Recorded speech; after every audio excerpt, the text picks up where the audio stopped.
कई students SDM और IAS बनने का सपना देखते हैं, लेकिन बहुत कम लोगों को पता होता है कि डिस्ट्रिक्ट एडमिनिस्ट्रेशन में एक ऐसी पावरफुल पोस्ट भी होती है जो सीधे जमीन, रेवेन्यू और गवर्नमेंट सिस्टम से जुड़ी होती है। और उस पोस्ट का नाम है तहसीलदार। बहुत से स्टूडेंट्स गवर्नमेंट जॉब की तैयारी करते समय एसडीएम, आईएएस या पीसीएस के बारे में तो सुनते हैं, लेकिन तहसीलदार की पावर, रिस्पॉन्सिबिलिटी और करियर पाथ को ठीक से नहीं समझ पाते।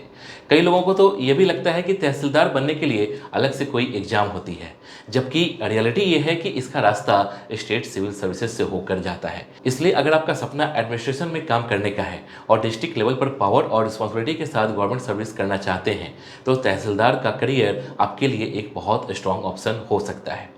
हेलो फ्रेंड्स, मैं हूं सुदर्शन प्रकाश और आप देख रहे हैं यूट्यूब चैनल गुरु चकाचक। दोस्तों, आज के इस वीडियो में हम डिटेल में समझने वाले हैं कि तहसीलदार कैसे बनते हैं, तहसीलदार का काम क्या होता है, क्वालिफिकेशन क्या चाहिए, कौन सी एग्जाम देनी पड़ती है, सिलेक्शन प्रोसेस कैसा होता है, सैलरी कितने मिलती है, प्रमोशन कैसे होता है, प्रिपरेशन कैसे करनी चाहिए, ताकि वीडियो के एंड तक आपके पास तहसीलदार बनने का पूरा क्लियर रोड मैप हो और कोई कंफ्यूजन ना बचे। दोस्तों, सबसे पहले यह समझ लेते हैं कि तहसीलदार होता क्या है।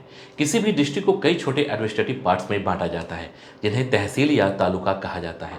हर तहसील का मुख्य एडमिनिस्ट्रेटिव ऑफिसर तहसीलदार होता है। इसका मतलब यह है कि तहसील लेवल पर land revenue system, land records, property dispute, mutation, stamp duty और कई गवर्नमेंट स्कीम की मॉनिटरिंग का काम तहसीलदार के अंडर आता है। आसान भाषा में कहें तो डिस्ट्रिक्ट एडमिनिस्ट्रेशन में एसडीएम के बाद रेवेन्यू डिपार्टमेंट्स में तहसीलदार एक बहुत इंपॉर्टेंट ऑफिसर होता है। अब बात करते हैं तहसीलदार बनने के तरीके की।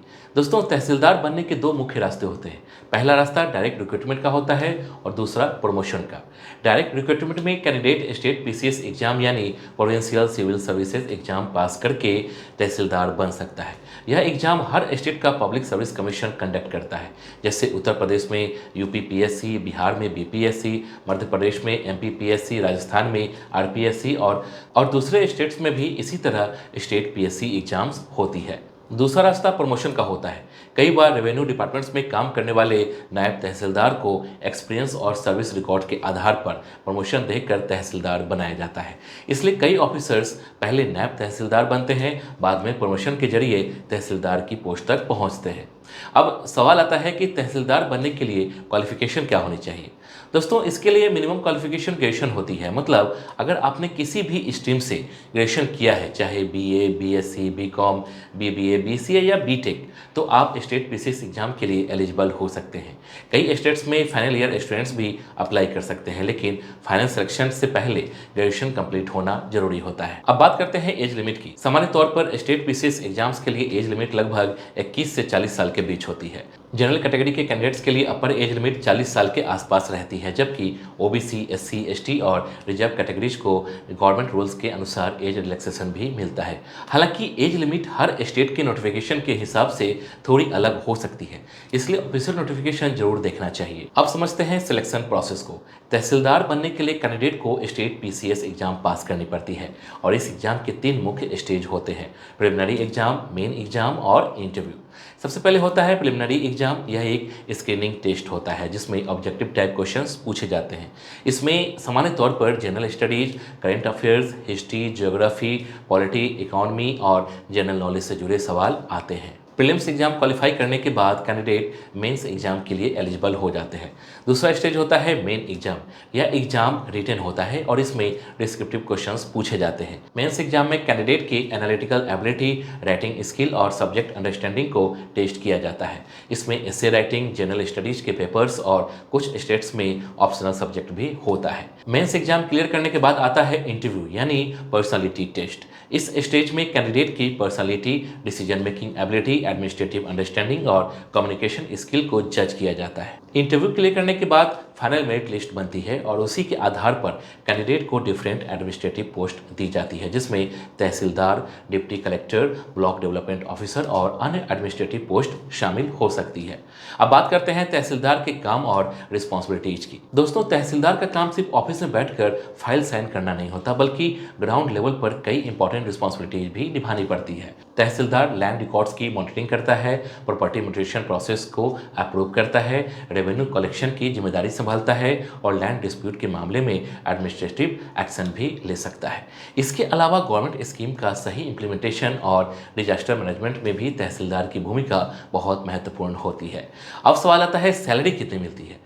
दोस्तों, तहसीलदार एक गैजेटेड ऑफिसर होता है और इसकी सैलरी काफ़ी अच्छी होती है। सामान्य तौर पर तहसीलदार की बेसिक सैलरी लगभग 56,000 से 1,50,000 प्रति महीना के बीच हो सकती है, जो स्टेट पे लेवल के हिसाब से तय होती है। इसके अलावा DA, house rent allowance, travel allowance और कई गवर्नमेंट फैसिलिटीज भी मिलती है। गवर्नमेंट व्हीकल, ऑफिशियल रेसिडेंस और स्टाफ सपोर्ट जैसी सुविधाएं भी कई स्टेट्स में मिलती है। अब बात करते हैं प्रमोशन और करियर ग्रोथ की। तहसीलदार बनने के बाद करियर ग्रोथ भी काफ़ी अच्छी होती है। एक्सपीरियंस और परफॉर्मेंस के आधार पर तहसीलदार को सब डिविजनल मजिस्ट्रेट मतलब एसडीएम, एडिशनल डिस्ट्रिक्ट मजिस्ट्रेट मतलब एडीएम और आगे चलकर डिस्ट्रिक्ट लेवल की बड़ी एडमिनिस्ट्रेटिव पोस्ट तक प्रमोशन मिल सकता है। इसलिए यह जॉब सिर्फ स्टेबल गवर्नमेंट जॉब ही नहीं बल्कि लॉन्ग टर्म एडमिनिस्ट्रेटिव करियर भी बन सकती है। अब सबसे जरूरी सवाल आता है प्रिपरेशन कैसे करें। दोस्तों, तहसीलदार बनने के लिए स्टेट पीसीएस एग्जाम की तैयारी करनी पड़ती है और इसकी प्रिपरेशन लगभग यूपीएससी पैटर्न पर ही होती है। सबसे पहले आपको एनसीईआरटी बुक से बेसिक सब्जेक्ट्स जैसे हिस्ट्री, ज्योग्राफी, पॉलिटी और इकोनॉमी को स्ट्रॉन्ग करना चाहिए। इसके बाद स्टैंडर्ड बुक्स और करेंट अफेयर्स पर फोकस करना जरूरी होता है। डेली न्यूज़पेपर पढ़ना, प्रीवियस ईयर पेपर सॉल्व करना और रेगुलर मॉक टेस्ट देना प्रिपरेशन को काफ़ी स्ट्रॉन्ग बना देता है। इसके अलावा टाइम मैनेजमेंट भी बहुत ज़रूरी है। पीसीएस प्रिपरेशन एक लॉन्ग जर्नी होती है, इसलिए कंसिस्टेंसी सबसे बड़ा फैक्टर होता है। अगर आप रोज़ थोड़ा थोड़ा पढ़ते हुए कंसेप्ट क्लियर करते रहें और करंट अफेयर्स पर पकड़ बनाए रहें तो एग्जाम क्रैक करना आसान हो सकता है।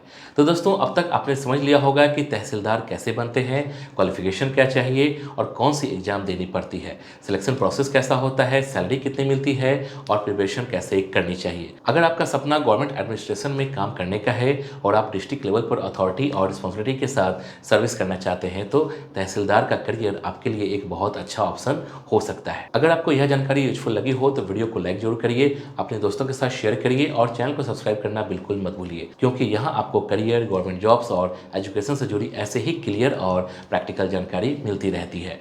जय हिंद।